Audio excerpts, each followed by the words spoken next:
எல்லாருக்கும் வணக்கம். இன்னைக்கு நம்ம கிச்சன்ல ரொம்ப சீக்கிரமா செய்யக்கூடிய ஒரு ஸ்வீட் ரெசிபி தான் பார்க்க போறோம். வாங்க பார்க்கலாம்.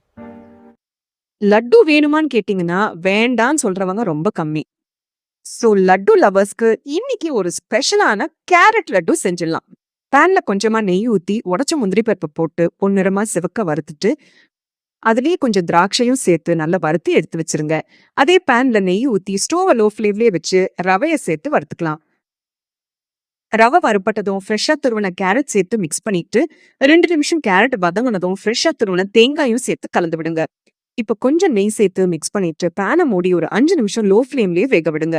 5 நிமிஷத்துக்கு அப்புறம் மூடி திறந்து சர்க்கரையை சேர்த்து நல்லா மிக்ஸ் பண்ணணும். சர்க்கரை கரையிற வரைக்கும் நல்லா மிக்ஸ் பண்ணிட்டு இப்ப ஏலக்காய் தூள் அப்புறம் வறுத்த முந்திரி திராட்சையும் சேர்த்து மிக்ஸ் பண்ணுங்க. லட்டு மிக்ஸ்டர் ரெடி ஆயிடுச்சு. ஸ்டவ் ஆஃப் பண்ணிட்டு பிளேட்டுக்கு மாத்தி ஆற விடுங்க. ஆறுனதும் லட்டு பிடிச்சுக்கலாம். ரொம்பவே அருமையான இன்ஸ்டன்ட் கேரட் லட்டு ரெடியா இருக்கு. செஞ்ச உடனே ரசிச்சு ருசிச்சு சாப்பிடுங்க.